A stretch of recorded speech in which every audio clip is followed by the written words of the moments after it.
who you preparing for quarterback-wise? They really haven't announced anything yet, so how do you approach that? You know, I really look at Teddy and Skyler as similar entities. Obviously, Teddy's got a little bit more experience. Skyler might have a little bit more athleticism and speed and youth. Both are good quarterbacks, though, and both have obviously a few weapons to throw to. So we're preparing for their scheme, more than anything. Playing Scholar the first time that you did, does that give you a little bit of a heads up of what he can do? A little bit. I think it's unfair to him, both the game that he played in last week and the game that he played in our week. It's so hard to prepare, and I know pros have to do this, but to prepare as the starter when you're not getting all the first team reps.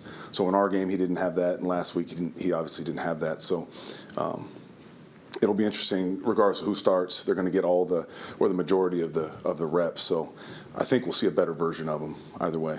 What led to the breakdowns on those explosives mostly in the first quarter? Right, just gap control. It's a thing where we're so aggressive up front. At times we have a philosophy as far as making guys right, and we didn't. And we've been good at that this year for the most part, and had some. Obviously, we weren't as sound as we needed to be last week, and you had a runner that could absolutely. He could take advantage of that, had the speed to do that. No, certainly not asking you to call any people out in particular, but on that first play, is that one person not using his eyes and being in the proper gap, or is that multiple people in that situation? Multiple people, including myself.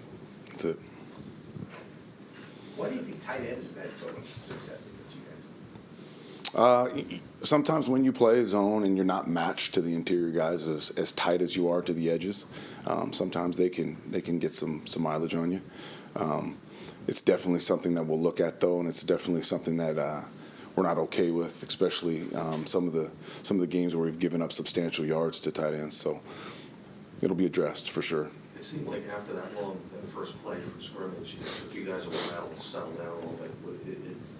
Even a couple of guys in the law firm afterwards said, it took 2 or 3 series, and obviously they scored in all the first 3 series. Did that rattle you guys a little bit, or were you trying to figure out what went wrong? You trying to correct on the fly? What was going on in that stretch? Yeah, you go into a hostile environment like that, and you'd like to start fast to settle the crowd down and get into a groove. It didn't happen, and whenever you give up an explosive like that, it can rattle you a little bit, players and coaches alike, so human nature. It's not something that we want to happen, that we tolerate, that we prepare for those moments, and we coach and emphasize the ability to answer that call and to settle down and to just get back to your training and your fundamentals, and we didn't as fast as we'd like to. So it's definitely something that we can learn from and grow from. What do you expect from the defense this week? Theoretically you're playing for nothing. How do you expect the defense to respond in that situation? I look at this group as a group that's just, they're so internally motivated, and they're so motivated to not let the guy down next to them, so regardless of what we're playing for, whether it's a playoff berth, whether it's a contract, regardless, I think we approach it the same way, and I have a lot of faith in the guys in that room that they're going to fight regardless of circumstance. And the standard is the standard, and when they cross the white line, you live to that standard, and that's what I expect for Sunday, without a doubt. We've asked you a lot about quitting this year, but now that it's almost over, could you just kind of articulate the kind of impact he had, the kind of year he had? Yeah, it was just one of the best defensive performances as far as the full body of work of the season that I've ever been around. And I've been around some really, really good players. I would liken it to some of the years I played with Bryant Young, who's obviously just inducted into the Hall of Fame, and a guy that can absolutely take a game over. You got to count for it on every single snap, run and pass. And it's so cool to see a player like him who works so hard at it and has got such the right attitude and approach to it to get this. He's a great player that's still ascending, that's still finding inches in his game, and I think there's still another place he can go. So, so happy for him, and so grateful that he's a part of this organization. What is that other place he can go? I mean, what does that look like considering what he's already accomplished? Just keep refining. Like, he can improve his pass rush, he can improve his run defense, his block awareness. You know, all these little tiny inches in his game that are good to very good to excellent at times, where I think he has the ability to go to that rare place. You know, and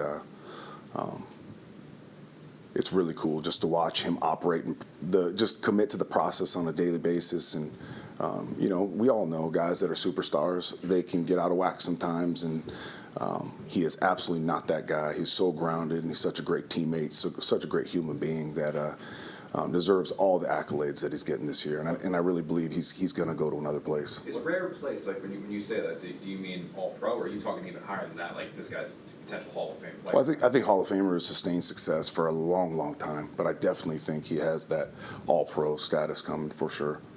What about Sauce? What's the next step? We obviously saw a pretty high level play for a rookie this year, but what's the next step for him to take that leap? Yeah, and he would say the same thing, getting the ball more. You know, I think that's because he already has such great skill set, obviously, such great measurables. His awareness, as that keeps growing and he keeps refining his technique, I think he's going to have the ability to really take the ball when he gets tried. Richard Sherman, that was like his evolution. You know, it started out as a guy that was just denying, and then all of a sudden, here was a guy that could just take any ball away from you to the point where he stopped getting thrown at. You know, I think that's that rare space that he can go. Michael Clemens and also Jermaine Johnson, just talk about the growth and you've seen from both of those guys. Right. Two guys that we're extremely excited about, man. Just to have that sort of length and speed and play demeanor. Both guys, just like Quinn, and probably more so for them too, just because they're so young, have so much farther to go. But you know, for two guys to be rookies and to be so young, but to already be such high-level contributors to our defense is exciting. How rare is it to have, and look at both sides of the ball, to have the impact that Garrett and Sauce had on it, and what do you think their impact would be going forward when you look at this team as a whole? Yeah, I think they both have that ability to elevate others and hold people accountable and push and challenge. And so from that standpoint, they're elevators of their side of the ball, and really both sides of the ball, because they're guys that are so competitive and they challenge each other so in such a way, such a positive way that they'll get better because of it. And I think the better that they get and the more comfortable that they get in their skin as far as being a pro and being a leader, they will be the guys that will push this team to places it hasn't been. Jeff, as a former player and obviously a guy that coaches guys, what was your emotion on Monday with DeMar and seeing that, what happened, and on a play that obviously did not look like a major collision? Yeah, it's just a reminder of you know, how violent this game is and how fragile life is, and you know, the risk that these players take when they step across the white line. And you know, I lost a teammate, Thomas Harrion. We were playing Denver, and he was part of a game-winning drive. Came into the locker room, and on amen had a grand mal seizure, and he died in front of us in the locker room. And it took me back to that moment. Just, you know, every time when these players come out of the game unscathed and healthy, just how appreciative I am, win, loss, or draw.